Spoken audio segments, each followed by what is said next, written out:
It began with a tooth, not a scream, not a weapon, not even a declaration of war, just a single, blood-slicked, uncomfortably large fang left stuck in the trunk of a tree, fresh, still twitching.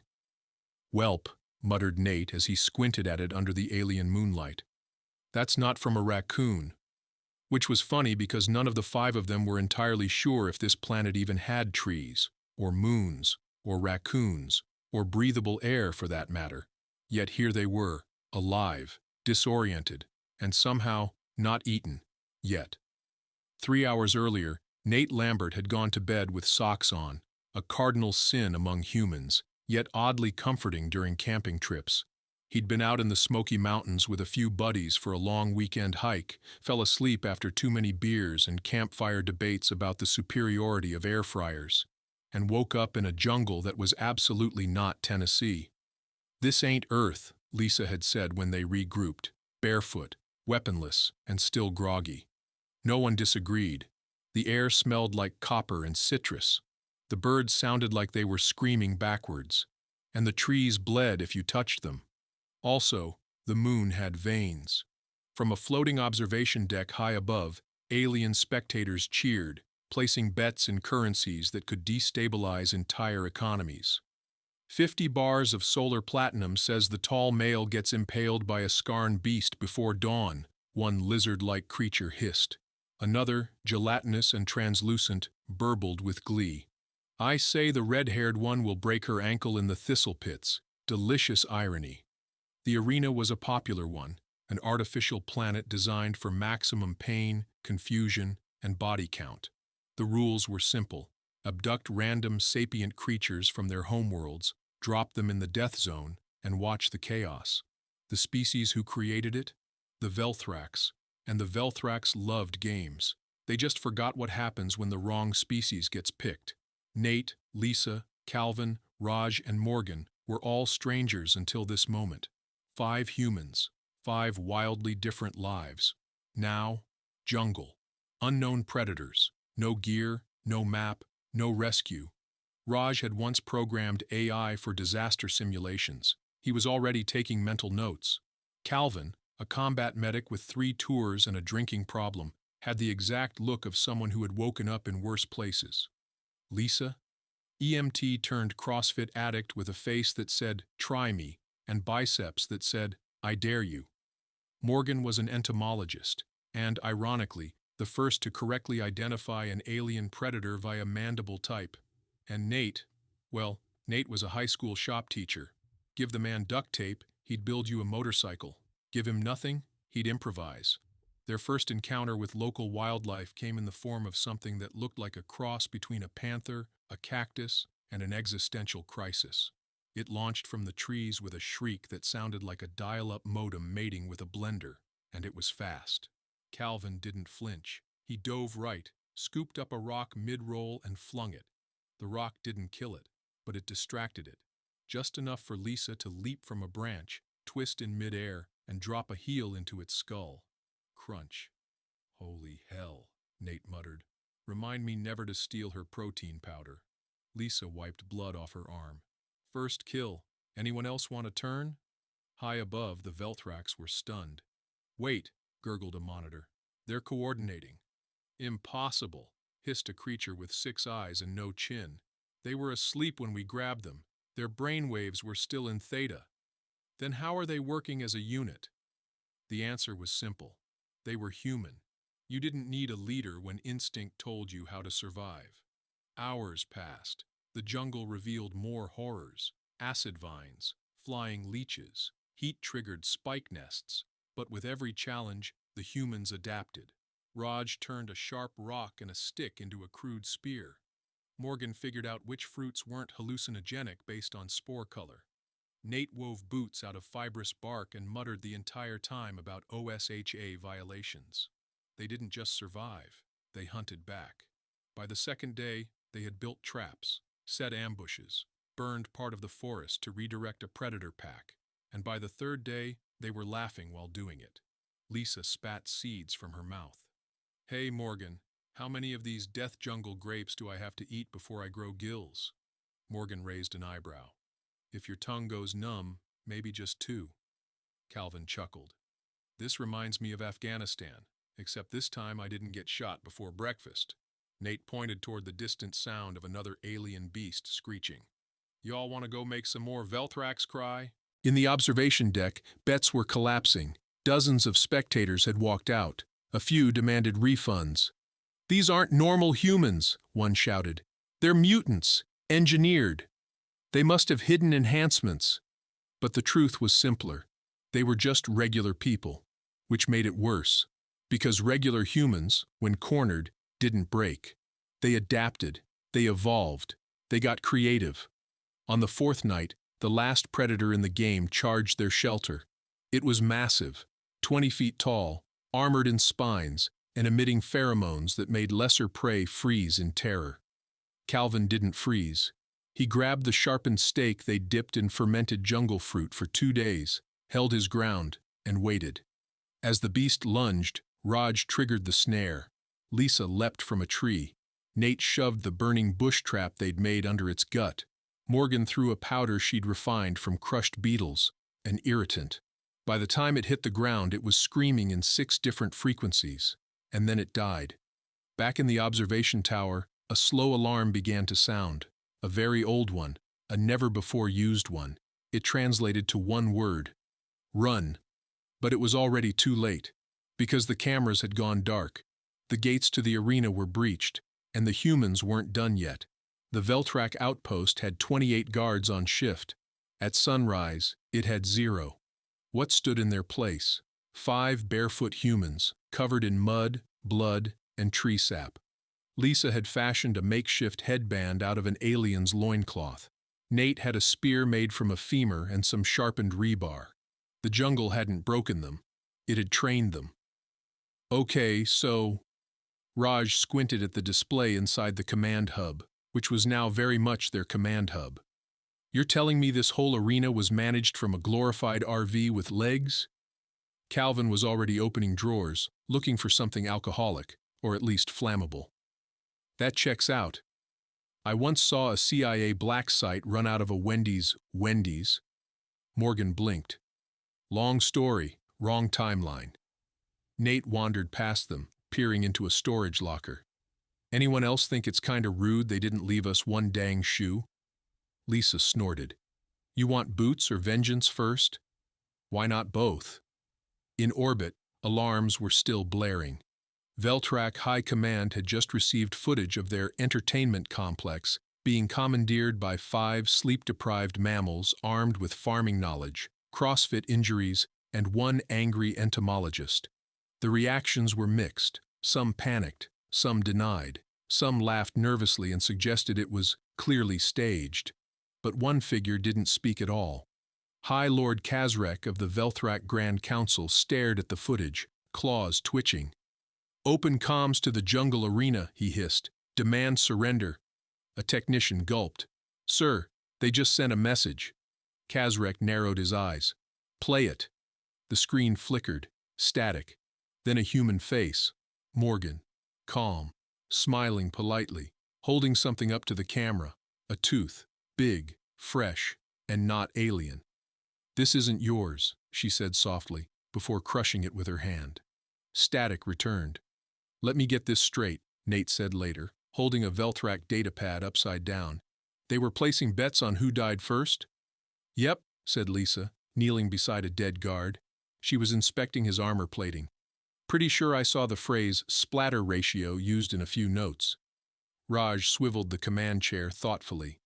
So, they abducted sleeping people, dropped them in a living nightmare, and invited galactic elites to watch? Basically, Morgan added, like pay-per-view, but with war crimes. Nate looked around. So, what's the plan? Calvin cracked his knuckles. We boil them. It took less than a day for the humans to track down the location of the Velthrak betting cruiser parked in orbit.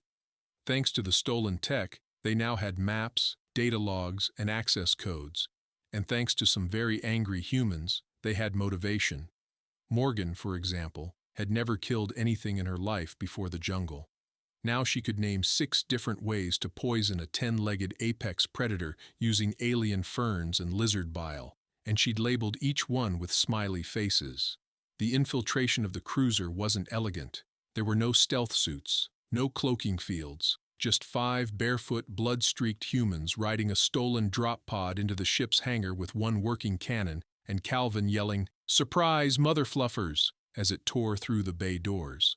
The ship's defense AI, not programmed for humans, spent its first 10 seconds asking what species had so little regard for personal safety. Then it caught fire. Deck after deck, the humans moved fast.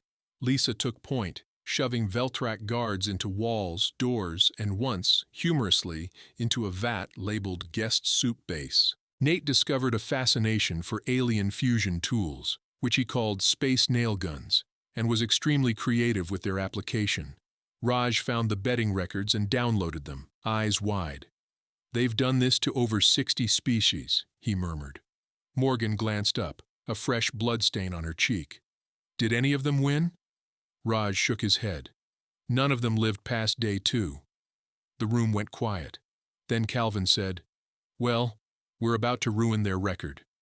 The Velthrak elite were gathered in the observation dome, still trying to determine if the footage was fake when the emergency shutters failed, and 5 humans burst in like a fever dream, made of vengeance and campfire rage. Lord Kazrek stood. "You will stand down," he barked. "We are a sovereign." Lisa hit him with a metal tray. It made a beautiful sound.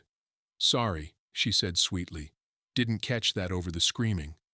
What followed was not a massacre. It was a message. The humans didn't kill everyone, just enough.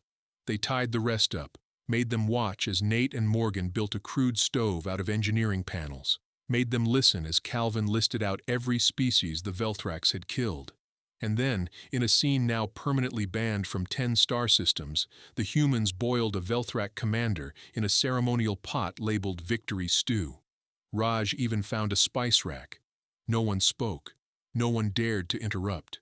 When the humans left the ship, they took nothing but their memories and the datapad. Back on Earth, weeks later, 5 people woke up in separate locations. Raj in a hotel bed, Lisa in her apartment, Nate in a park, fully dressed, holding a corn dog. No one ever found out how they were returned. But within days, a file began to circulate on the darknet, labeled only "Jungle Footage, Do Not Delete." It contained everything: the abduction, the kills, the final boiling, the silence afterward. And across the galaxy, empires flinched, because humans didn't start wars for fun. But if you forced one on them, they didn't fight like warriors. They fought like fire. When the Galactic Broadcast Union first aired the footage, it was meant to discredit it.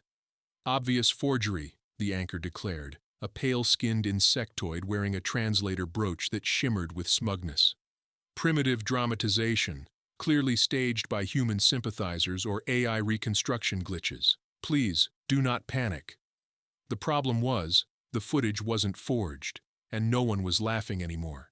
The scene of 5 humans boiling a Velthrak in a ceremonial pot played across 11 trillion devices before it could be suppressed. By then, it had been downloaded, duplicated, and meme-captioned in more languages than the Velthrak Empire had planets. One particularly viral translation simply read, "Humans wake up mad." On the remote, peaceful world of Tenox Prime, local authorities instituted an immediate no-human contact policy. On Velthrak-controlled moons, recruitment stations were burned by Velthrax themselves, and on stations where humans worked, aliens stopped making jokes. They also stopped making eye contact. Lisa returned to Earth with bruises, burn scars, and a gift basket from the U.S. government that included a top-secret contract and a card that said, "Thanks for not starting a galactic war, yet." She kept the scars, rejected the card, accepted the contract. Calvin received 5 job offers from black-budget military ops and a personal thank-you letter from the president that ended with, "P.S. Can I get your chili recipe?" Raj vanished into a government lab with a Velthrak datapad and a smile that said, "This will change everything." Nate went back to teaching shop class. And Morgan? She sold her jungle notes as an alien survival field manual titled, "How to Not Die When Stolen in Your Sleep." It sold 7 million copies in 2 weeks. Meanwhile, in space, the Velthrak Council gathered in emergency session, their pride dented, their ranks thinned, their soup pots rebranded as hydrothermal confession basins. High Lord Kazrek was nowhere to be seen. Rumor had it he was now an executive chef on a mining vessel. Voluntarily, the new leader, a short-tempered war beast named Gorsh, slammed his tail on the floor of the council chamber. "This cannot stand. They were 5.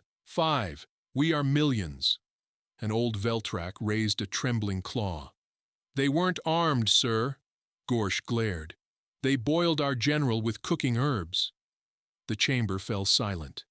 One council member, a blue-furred scholar named Ek, stood hesitantly.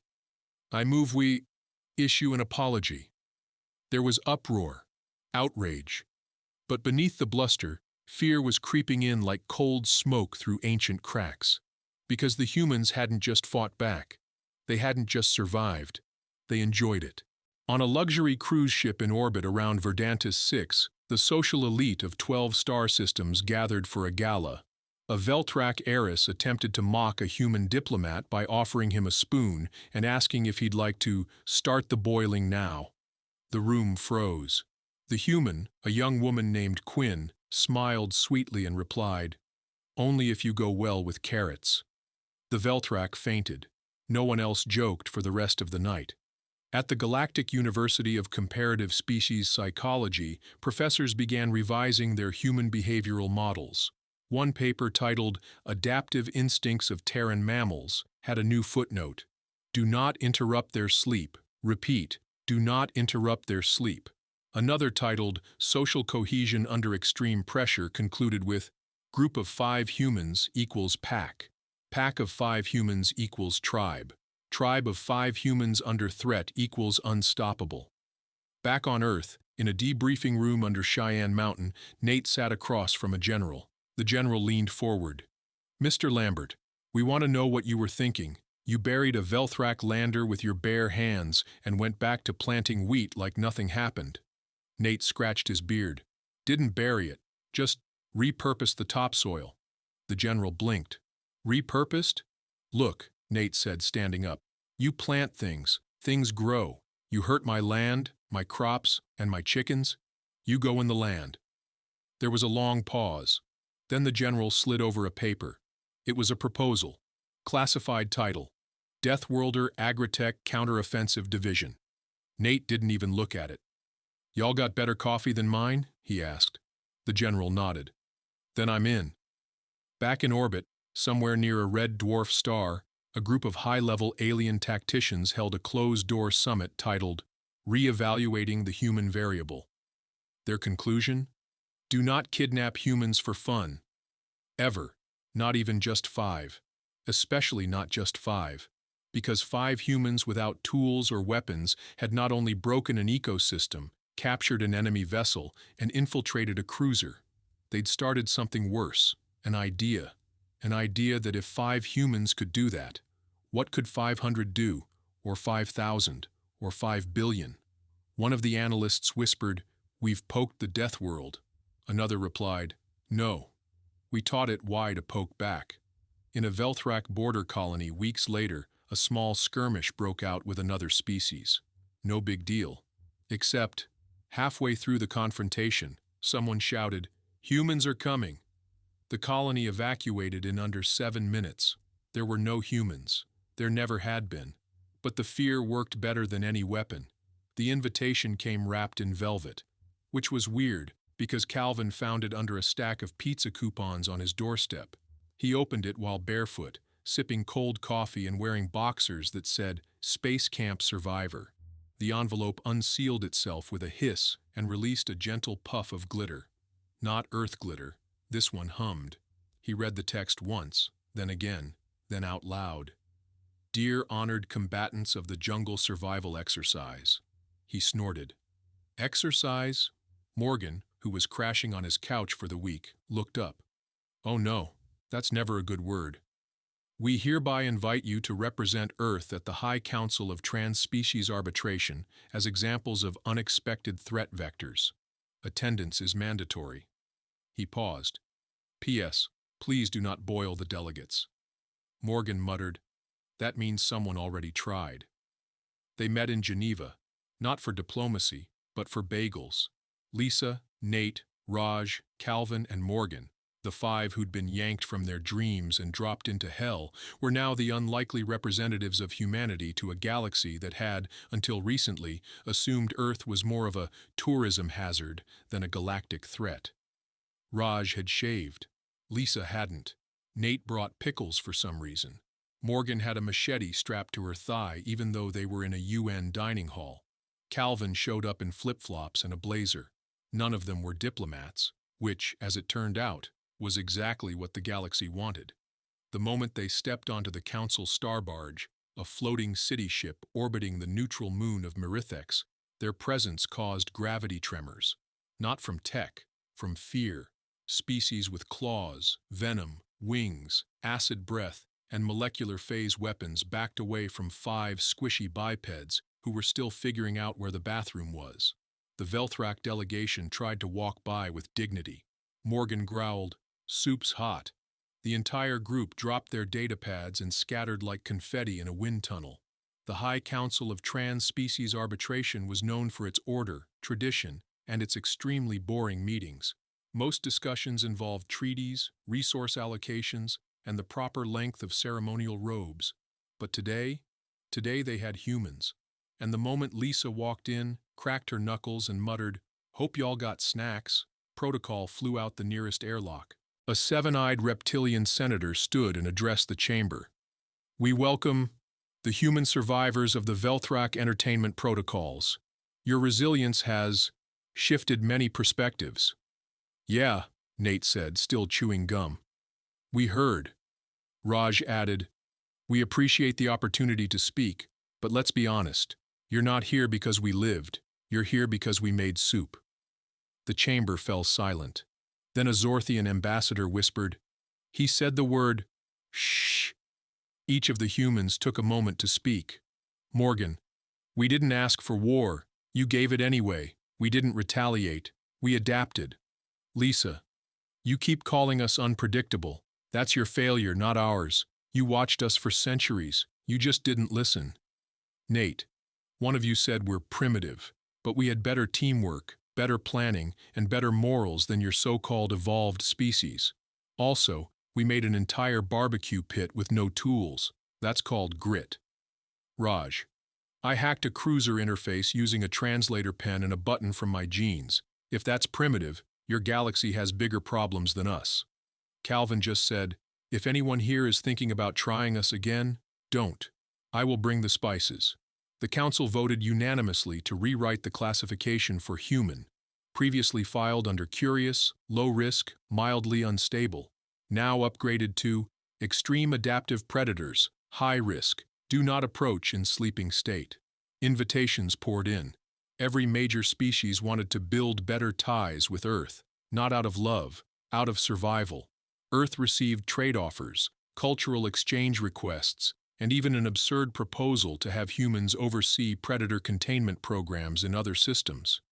Someone suggested putting humans in charge of peacekeeping. Lisa nearly fell out of her chair laughing, but Raj leaned forward and said, "Maybe." Everyone stared at him. "Maybe," he repeated. "It's time the galaxy understood what real peace looks like." Meanwhile, back on Velthrak Prime, riots continued. Entire districts now refused to speak English for fear of attracting human attention. An underground soup cult had formed. No one knew what they wanted. No one wanted to know. One graffiti tag showed up across 4 cities. "We slept, we woke, we cooked." The Velthrak Emperor stepped down. The new interim chancellor issued an official apology to Earth and sent them 3 tons of rare spice. Lisa walked the fields of her old home in Idaho, watching the wind roll across the wheat she thought she'd never see again.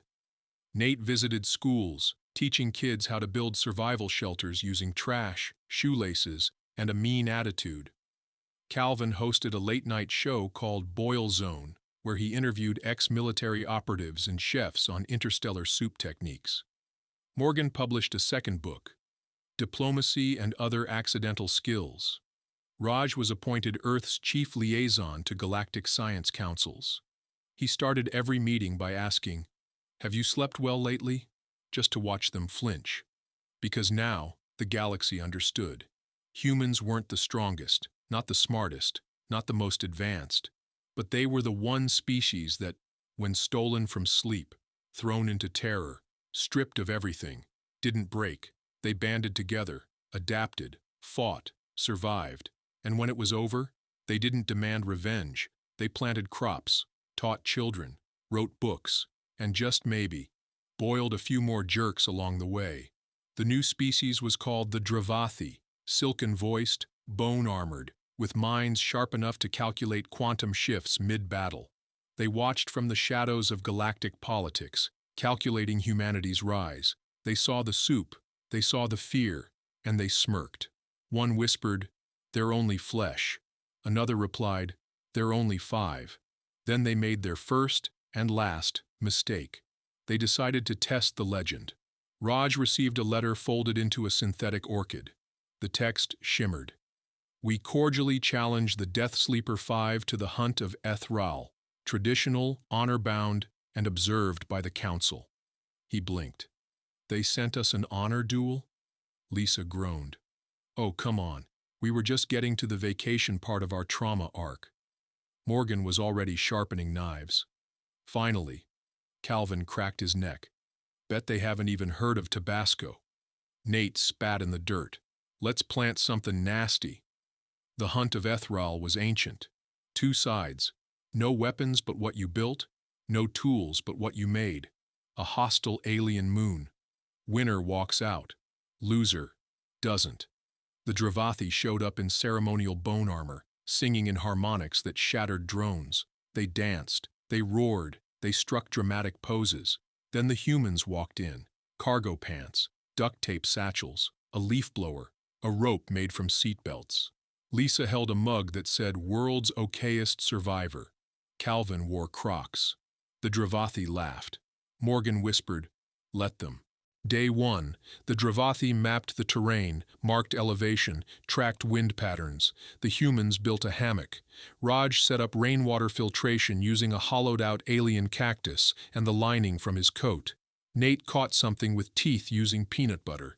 Lisa made traps. Morgan set fire to half the forest to draw predators toward the Dravathi. Calvin made chili. When the Dravathi stumbled into camp 3 hours later, bleeding and covered in bug slime, the humans offered them food. It was spiced. They cried. Day 2, 1 Dravathi vanished. Day 3, 3 more refused to sleep. Day 4, the humans held a game night.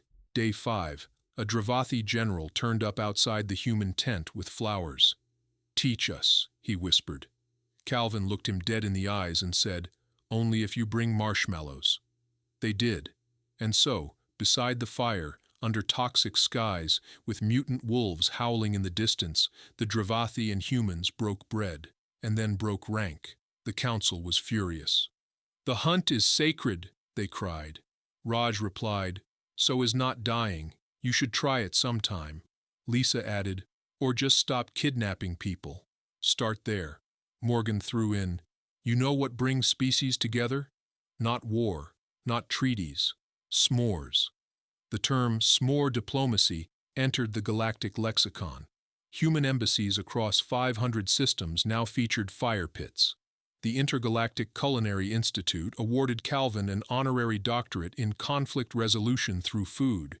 He responded by opening a fusion restaurant on Mars. Nate became a folk hero on 6 moons. Lisa declined all media offers and spent her days hiking the same trails she once used to train. Morgan taught jungle survival classes to terrified alien diplomats. Her motto, "If you can't beat them, make them dinner." And Raj? He joined the Galactic Archives, wrote a book called The 5 Who Woke. It sold more than any council treaty ever written, because it didn't just tell the story of 5 humans who were kidnapped in their sleep and thrown to the wolves. It told the story of how they adapted, fought back, and changed the galaxy. How legends aren't born from armies, but from small, stupid moments. Like someone muttering, "I'm gonna boil that thing," or a group of tired friends deciding to stay alive 1 more hour together. Or one man deciding that a leaf blower was a tactical device now. It told of fear, of fire, of meat cooked over alien pits. It told of screams and laughter and insults whispered to stars. But more than anything, it told of 5 humans, ordinary, flawed, brave beyond reason, who refused to be broken, who proved that humanity wasn't just a species, it was a problem, a delightful, terrifying, creative problem the galaxy could never solve. And in kitchens, in war rooms, in deep space cargo holds and marble-floored council chambers, one phrase echoed forever. Don't mess with the humans, especially when they're sleeping, or hungry, or both.